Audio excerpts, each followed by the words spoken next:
Et coucou, j'espère que vous allez bien.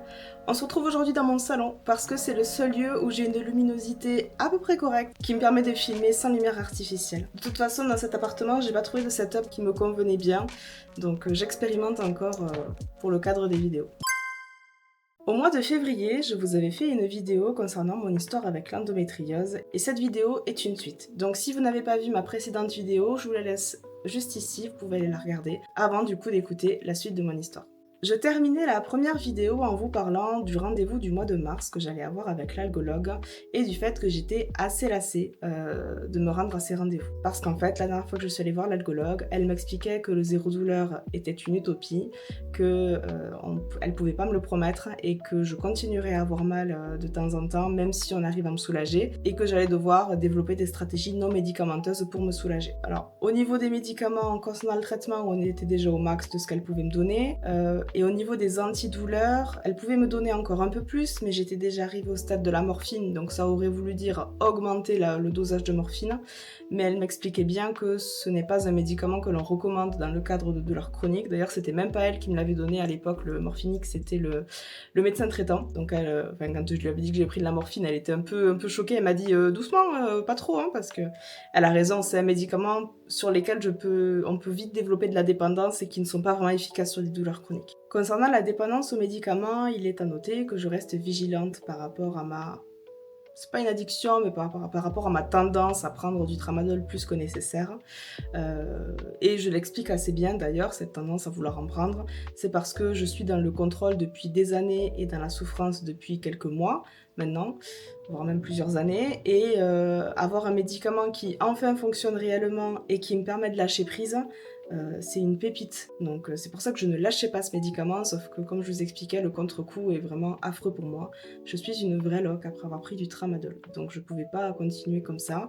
J'ai été très lucide par rapport à cette tendance et j'ai été très honnête envers mon entourage et les professionnels de santé qui m'accompagnaient pour leur expliquer qu'il fallait être vigilant avec le tramadol et moi. Donc voilà, tout le monde est au courant. J'ai vraiment pris du recul par rapport à ça pour me dire ok, c'est bon, tramadol, on fait attention quoi. Donc revenons à ce rendez-vous de mars 2025. Je suis dans ma voiture, je boude un peu, enfin je fais vraiment la tête, j'ai pas envie d'y aller. Voilà, pour moi c'est vraiment un rendez-vous de routine et en fait je m'étais complètement trompée parce que c'est ce rendez-vous qui va déclencher beaucoup de choses positives pour la suite. À ce rendez-vous, j'ai quand même pleuré, étonnamment, je pensais pas que j'aurais pleuré. L'algologue m'a demandé d'évaluer ma douleur, donc elle a repris ses différentes grilles, elle m'a posé plein de questions par rapport à ma sensibilité pelvienne, par rapport aussi à mon état d'esprit, mon anxiété, comment est-ce que je gérais des potentielles crises d'angoisse. Alors je parle pas de...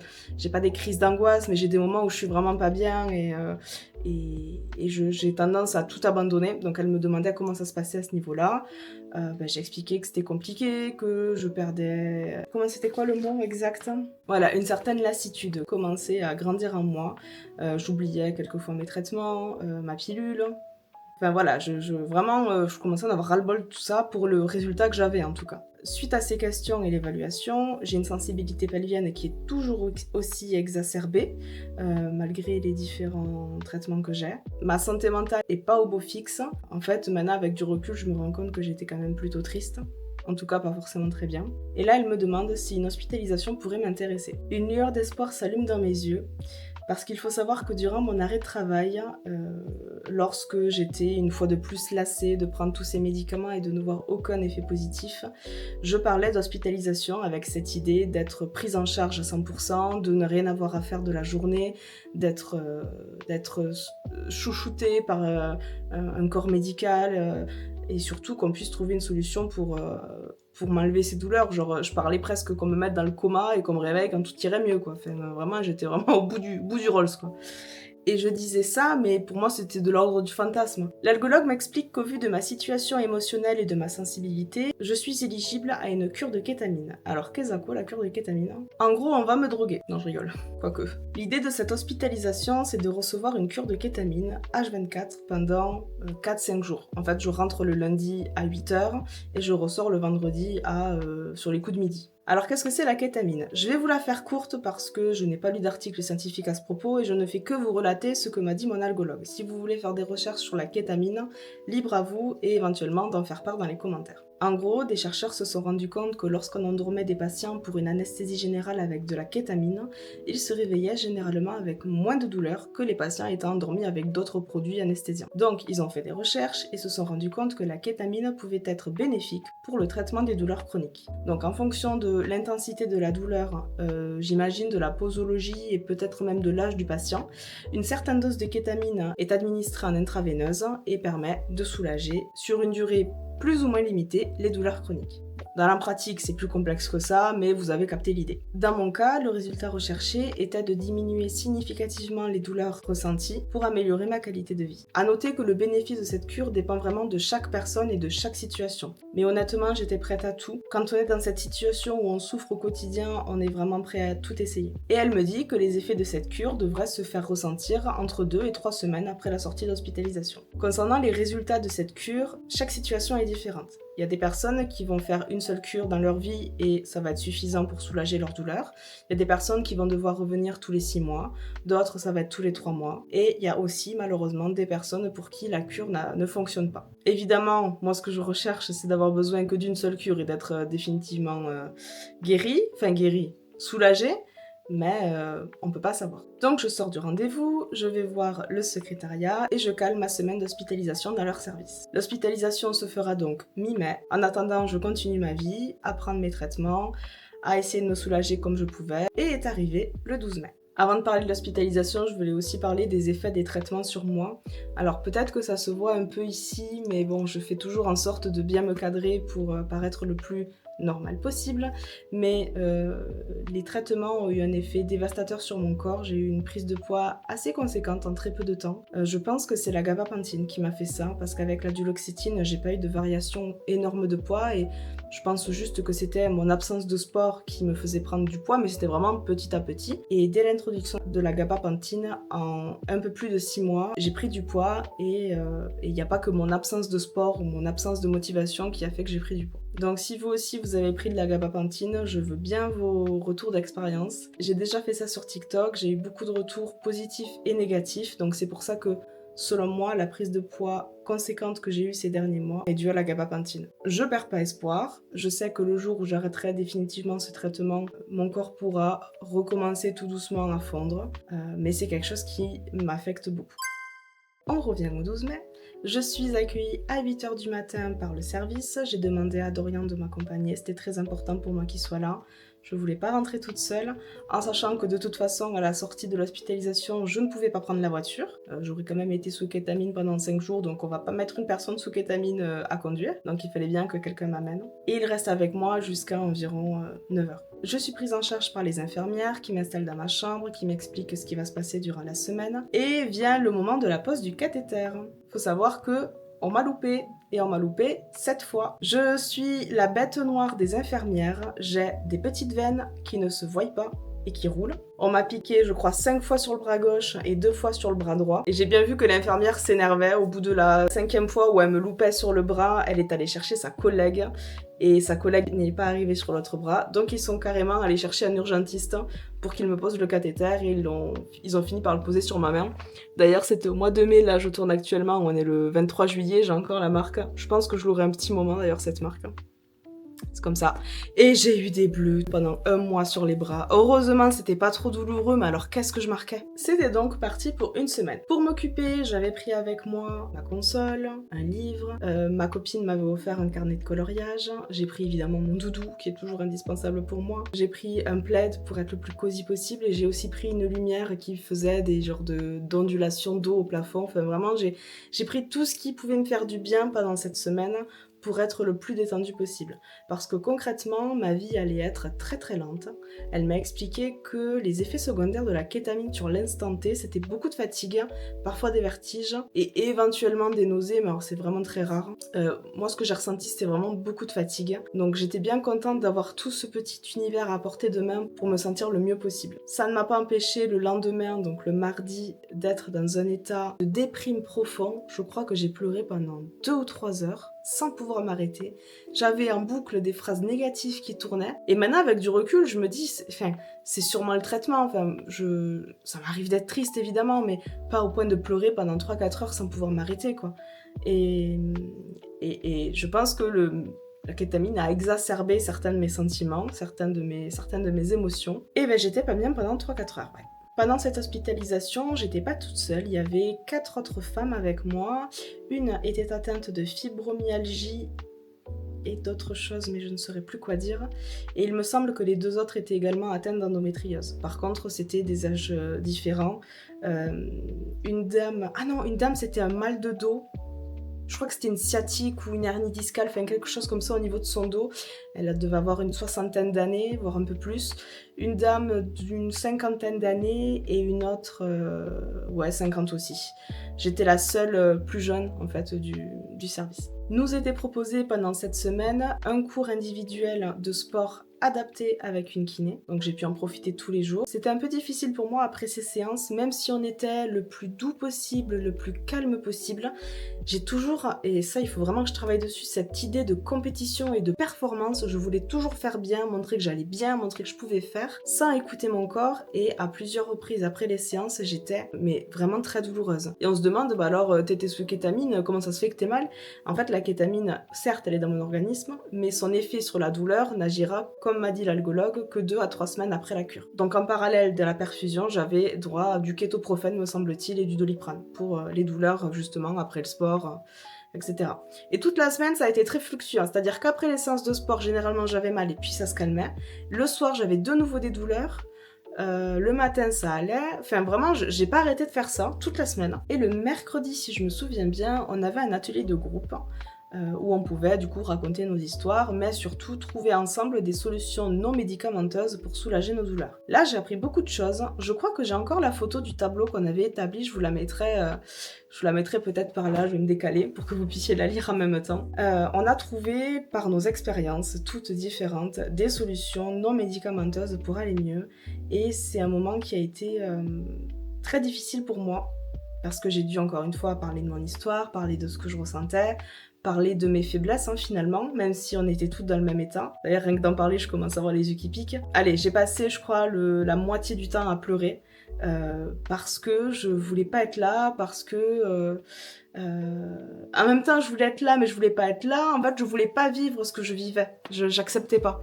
Et pourtant ces solutions non médicamenteuses peuvent être hyper efficaces et il faut pas que je me braque et il faut pas que je refuse de les écouter parce que certaines peuvent vraiment aider. Il y a une dame qui avait une bouillotte électrique, elle me l'a montrée et m'a dit qu'il serait intéressant que je l'achète parce qu'effectivement c'est plus facile à transporter et à porter qu'une bouillotte avec de l'eau, sachant qu'au milieu de la journée l'eau n'est plus chaude et la bouillotte ne sert plus à rien. Et là cette bouillotte électrique elle est vraiment pratique. Je sais pas pourquoi j'y ai pas pensé avant. Mais voilà, donc il a fallu que je sois dans ce groupe pour découvrir la bouillotte électrique et oser franchir le pas. On avait de mémoire aussi la présence d'animaux qui aident beaucoup, et ça j'en avais parlé sur TikTok, mais je sais plus, je crois que ce TikTok je l'ai supprimé. Luo, notre chat avec Dorian, est arrivé pendant que j'étais pas bien, et c'est vrai que l'avoir accueilli m'a permis de penser à autre chose que ma douleur. Et il y a une dame qui parlait d'une amie à elle, qui a des douleurs aussi de dos ou quelque chose comme ça, et qui a adopté un petit chien qui lui demande du coup de sortir, de bouger, de se mettre en mouvement, et s'occuper de cet animal et le sortir lui fait extrêmement du bien. Elle a noué un lien absolument incroyable avec cet animal. Donc cette séance de groupe qui a duré, me semble-t-il, 1h30 a été plutôt intense pour moi, mais j'en suis ressortie quand même grandie, et l'équipe médicale ainsi que les patientes ont été hyper à l'écoute et je me suis jamais sentie autant comprise. C'est vraiment une expérience très forte pour moi, et je me dis que peut-être intégrer un groupe de parole, ça pourrait être bien. Je sais pas, faut que j'y réfléchisse. On va y venir, mais actuellement ça va mieux, donc je sais pas si à l'instant T le groupe de parole est nécessaire, mais au moment où j'allais le plus mal, effectivement un groupe de parole ça peut être vraiment hyper intéressant. Et le mercredi après-midi, mon copain est venu me rendre visite, on avait le droit de la visite évidemment, et il m'a apporté un Lego, je sais pas si on le voit, non on va peut-être pas le voir, il m'a apporté une orchidée en Lego, donc on l'a fait tous les deux, c'était trop bien, j'avais vraiment besoin de lui aussi auprès de moi, et il a pu m'accompagner. Par contre, on a rigolé parce que pendant qu'on faisait le Lego, moi j'étais à 2 à l'heure, à moitié enchuquée par le traitement. Et il y a des feuilles à faire, elles sont pas très grandes, elles sont comme ça. Et j'étais là, je comprenais pas, et je lisais, et je regardais ma pièce, et je comprenais pas dans quel sens il fallait le mettre. Et puis Dorian, il avait déjà fini le pot en fait à construire. Enfin, bref, cette kétamine m'a vraiment complètement ralenti et en même temps c'était l'objectif. M'avait dit l'algologue, cette semaine c'est vraiment un temps off pour vous, vous allez pouvoir prendre soin de vous, vous occuper de vous, ça va être chill, etc. Bon, elle m'a pas dit le mot chill, mais vous avez compris, c'était vraiment une semaine au ralenti. Et ça fait du bien. Le jeudi après-midi, je commençais à avoir mal à la main. Je vous rappelle que j'avais toujours mon cathéter qui était posé ici, H24, que je sois à la douche, aux toilettes, dans les couloirs. Dormir aussi, j'avais ma prise tout le temps, quoi. On me l'a posé sur la main en me disant bien que c'était pas l'endroit que l'on recommandait le plus, puisque au niveau de la main, la peau est très fine, très fragile, et que souvent les cathéters au niveau de la main ne tiennent pas. Bon, moi il a tenu jusqu'au jeudi. Et en fait, ce qui s'est passé, c'est que jeudi après-midi, je sens que ma main, quand je bouge comme ça, j'ai mal. Alors oui, j'ai mal, j'ai le cathéter, mais j'ai plus mal que d'habitude. Et là, je vois ma main qui commence à gonfler. Et en fait, ce qui s'est passé, c'est que mon cathéter a dévié de sa trajectoire, c'est un petit peu retiré, je pense, ou je sais pas ce qu'il a fait. Et il a commencé à injecter du produit dans ma main. Donc j'avais ma main qui avait doublé de volume, c'était assez impressionnant. Donc là, de suite, on m'a retiré le cathéter, on m'a fait un cataplasme d'argile pour retirer les impuretés. Je suis restée, je crois, 3-4 heures avec mon bandage là. Et je suis repartie de la clinique avec des straps et des gaz, continuer à faire le cataplasme à la maison. Et l'algologue est passé et m'a dit, bon, vous avez reçu quasiment toute la cure, il me restait en fait qu'une poche pour la nuit et le lendemain matin. En gros, je pouvais m'arrêter là. Elle m'a dit, vous avez reçu quasiment l'intégralité de la cure, on peut s'arrêter là, on n'est pas obligé de vous repiquer. Mais moi, j'étais pas d'accord. J'ai dit non, enfin, dans ma tête, c'était important d'aller jusqu'au bout. Je sais pas, ça me paraissait important d'être là jusqu'au bout. Donc, l'algologue a dit, ok, on vous pique 2 fois. Si ça marche pas, on arrête. Parce que je vous rappelle que j'ai mes veines qui roulent et que je suis la bête noire des infirmières et qu'on va pas faire monter un urgentiste tous les 4 matins pour moi. Miracle, on arrive à me piquer sur l'autre bras, donc on change la perf de côté du lit. Et cette fois-ci, c'est mon bras droit. Alors, si je me souviens bien... Ouais, on m'a piqué au niveau du coude. Au niveau du pli de coude, alors c'est pas du tout pratique, c'est pas d'ailleurs là non plus un endroit où on pose un cathéter, sauf qu'on n'avait pas trop le choix. Donc j'ai vraiment eu 2 poses de cathéter pas du tout adaptées, mais c'est pas grave, ça a tenu quand même, ça a fonctionné. J'ai pu donc bénéficier de ma cure jusqu'au bout et j'étais vraiment plutôt sereine d'avoir été au bout de cette cure. Le vendredi midi, un taxi vient me chercher et là, dès le vendredi soir, je commence à être triste, nostalgique, épuisée. Tout le week-end, j'étais dans cet état-là, c'est ce mélange un peu bizarre là de tristesse, nostalgie, c'était vraiment très, très spécial à vivre. Et en fait, j'ai compris que c'était tout simplement un sevrage, sauf que aucun des membres de la clinique ne m'avait prévenu de cette redescente. Alors je sais pas si c'est quelque chose de systématique ou si c'est que moi qui ai vécu ce sevrage-là, mais vraiment, j'étais dans un état pitoyable, dans un état de déprime. Et j'ai oublié d'en parler à l'algologue quand je l'ai eu au téléphone jeudi. J'aurais aimé qu'on me prévienne, quoi.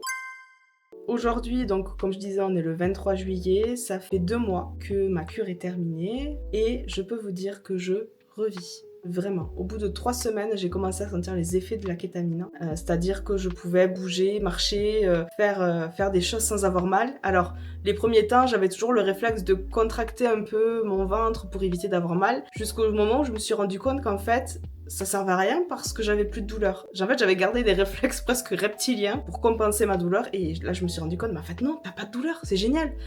Donc, j'étais super contente. Et plus ça allait, justement. Plus le temps avançait, plus ça allait. Je suis toujours aussi contente aujourd'hui. La cure a été vraiment bénéfique pour moi. Je sais pas combien de temps elle va durer, le plus longtemps possible j'espère. Et je disais, s'il faut que tous les 6 mois je revienne faire une cure parce que j'en ai besoin, ou tous les ans, enfin si c'est le prix de la tranquillité, il n'y a aucun souci quoi. Et il s'avère aussi que quand ce n'est pas la première fois qu'on fait une cure, on n'est pas obligé d'être hospitalisé durant une semaine entière, on peut seulement être hospitalisé 2 jours ou une demi-journée en fonction de la dose dont on a besoin. On n'y est pas encore, mais ça peut être une solution si jamais mes douleurs reviennent. Donc je suis vraiment contente d'être débarrassée de ces douleurs. Je dis pas que j'ai plus mal du tout, parce que c'est pas vrai. Ma douleur est entre 1 et 2. de manière générale. Pas tout le temps, heureusement. Là, actuellement, je vous parle, j'ai absolument pas mal. Mais souvent, en fin de journée ou en fin de semaine, quand la semaine a été longue, je peux ressentir des douleurs. Mais elles sont déjà beaucoup plus tolérables, moins intenses, et elles ne durent pas. En fait, elles durent quelques heures et puis elles s'en vont. Le lendemain matin, j'ai plus rien. Vous pouvez pas savoir à quel point ça me rend heureuse. Là, dans 3 jours, je vais au concert de Stray Kids. Je sais que je vais pouvoir passer une bonne soirée. Peut-être que le soir même ou le lendemain, je vais avoir mal au ventre, mais je sais que à l'instant T, normalement, j'aurai pas de douleur. On va aller se balader à Paris, je vais normalement pouvoir suivre le rythme et visiter la ville sans avoir de douleur particulière. Ça, c'est mon téléphone de boulot. Vivre normalement, en fait, finalement, et c'est ce qui me tardait. Finalement, j'ai presque donné tort à l'algologue parce que je suis pas au zéro douleur, mais je suis presque au zéro douleur. Et là, je croise les doigts et je touche du bois pour que ça reste comme ça le plus longtemps possible, mais vraiment soulagée que cette cure ait fonctionné. Je vous disais que jeudi dernier, j'ai eu l'algologue au téléphone, puisque donc suite à cette cure, on a planifié un rendez-vous pour voir l'effet que ça m'avait procuré. Et étant donné que ça va beaucoup mieux, on commence progressivement à diminuer les traitements, notamment la gabapentine. Donc j'étais à 3 gélules par jour. Aujourd'hui et pendant un mois, je suis à 2 gélules par jour, puis le mois suivant, une gélule, et après j'arrête la gabapentine. Et pour la duloxétine, on verra plus tard. On va faire un traitement à la fois. Et j'ai senti que 48 heures après le retrait d'une gélule, j'ai senti que j'allais pas très bien. Pareil, c'était cet état d'esprit un peu bizarre de tristesse, de langueur, de cet état d'esprit, cette nostalgie, cette tristesse s'est manifestée, puis s'est arrêtée au bout d'une journée. C'est le sevrage finalement. Et je me dis, il était temps que je m'en sorte. Le 23 juillet, il y a un an, j'étais pas dans cet état et j'aurais jamais parié qu'un an après, je serais soulagée parce que à ce moment-là, il y a un an, j'étais complètement désespérée. Donc c'est une bonne chose. Voilà, on verra si je fais une partie 3 à cette vidéo dans quelques années, dans quelques mois, dans quelques années.